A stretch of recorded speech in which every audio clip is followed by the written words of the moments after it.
जिस वक्त गाजा की गली गली में इजराइल के बम गिर रहे हैं, जिस वक्त गाजा पर इजराइल की वायुसेना टनों टन बमबारी कर रही है,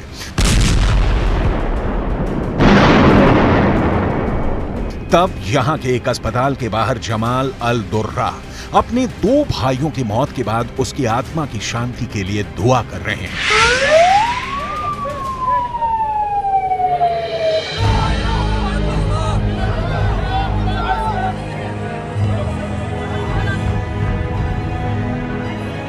जमाल अल दुर्रा को सिर्फ पूरा गाजा ही नहीं जानता, वो गाजा पर सबसे भयानक हमलों के ऐसे गवाह हैं जिसके आंसू आज भी नहीं सूखे हैं। 23 वर्ष पहले इस शख्स का एक और वीडियो पूरी दुनिया में हेडलाइन बन गया था। एक तरफ जमाल अल दुर्रा अपने 2 भाइयों की मैयत के पास बैठे हैं, तो दूसरी तरफ वर्ष 2000 में वो अपने बच्चों को इजराइल की गोलीबारी से बचाने की कोशिश करते रहे।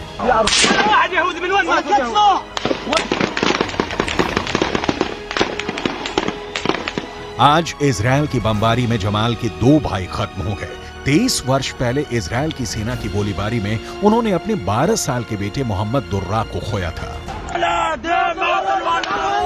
तब गाजा पर इजराइल की सेना का कब्जा था। दक्षिण गाजा की सलादीन रोड पर गोलीबारी के बीच वो बेटे के साथ फंस गए थे। जमाल एक दीवार के किनारे आड़ लेते हुए इजराइल की सेना को फायरिंग करने से रोकते रहे। उनका बेटा उनसे सटा हुआ था और फिर गोली उनके बेटे को आकर लगती है। वो फौरन दम तोड़ देता है। जमाल अल दुर्रा जिंदा थे, लेकिन अपने सामने बेटे को आखिरी सांसें लेते देखकर वो भी अंदर से खत्म हो चुके थे। आज इजराइल की बमबारी के बीच जमाल ने अपने 2 भाइयों को खो दिया है।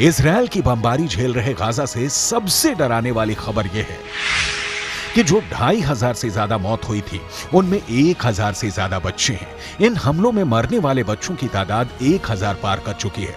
इसमें करीब 400 बच्चे ऐसे हैं जिनकी उम्र 3 साल से भी कम थी। इतने जनाजे एक साथ उठाने वाला गाजा आगे क्या करेगा?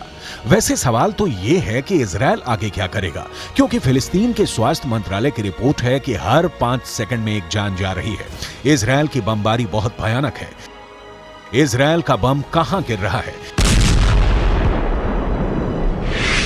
इजराइल के लड़ाकू विमानों का टारगेट हमास है या फिर आम लोग? ये इजराइल का बम फैसला नहीं कर पा रहा। गाजा के एक इलाके में बमबारी के बाद जब रेस्क्यू टीम एम्बुलेंस के साथ वहां पहुंची तो देखिए क्या हुआ। फौरन अफरा तफरी मची और एम्बुलेंस से लेकर पूरी टीम बमबारी से बचने के लिए भागने लगी। बताया जा रहा है कि इस हमले में रेस्क्यू टीम के प्रमुख की मौत हो गई और कई घायल हो गए। कई लोगों को फौरन अस्पताल लाया गया। गाजा से आने वाली ऐसी ही तस्वीरों को देखकर पूरी दुनिया परेशान है, लेकिन इससे भी खतरनाक पलों को गाजा का स्वतंत्र मीडिया रिकॉर्ड कर रहा है।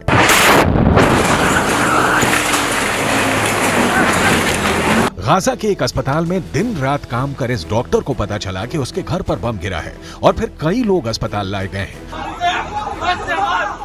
वो उनके पास फौरन पहुंचा, दिलासा दिया कि सब कुछ ठीक हो जाएगा।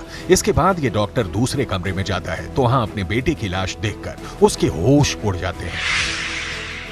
कुछ देर बाद ये डॉक्टर अपने आप पर काबू रखकर फिर से बेटे की लाश देखने पहुंचता है। साथ में पत्नी भी है। सब बुरी तरह रो रहे हैं, लेकिन डॉक्टर सब्र रखे हुए हैं। इसीलिए कहते हैं डॉक्टर बहुत हिम्मत वाले होते हैं।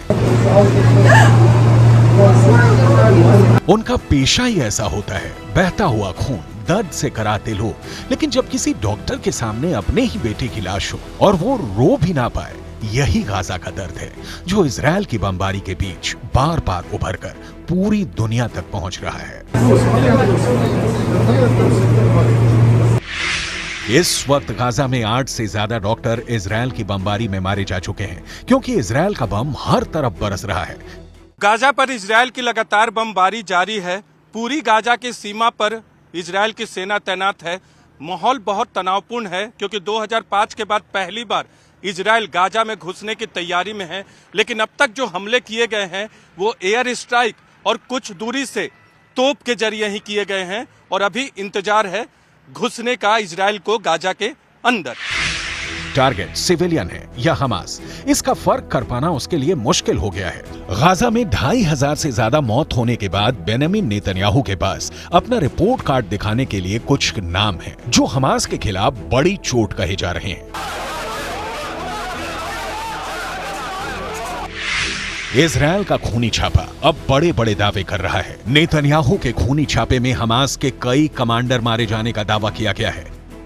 7 अक्टूबर के बाद से इजराइल गाजा पर लगातार बमबारी कर रहा है।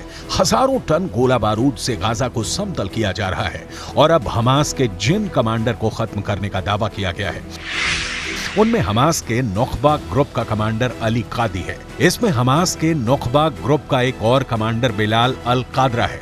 इसमें दक्षिण गाजा का मिलिट्री कमांडर मोइताज ईद है। इसमें हमास के अंतर्राष्ट्रीय संबंधों वाले विभाग का प्रमुख जकारिया अबू मामर है। इसमें हमास के वित्त विभाग का चीफ जुआद अबू शमाला है। इसमें हमास के कम्युनिकेशन और सिग्नल विभाग का प्रमुख मेराद अबू मेराद भी है।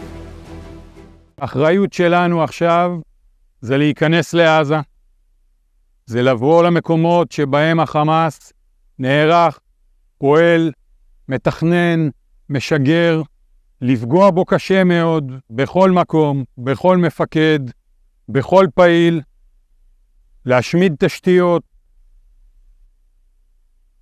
במילה אחת, לנצח.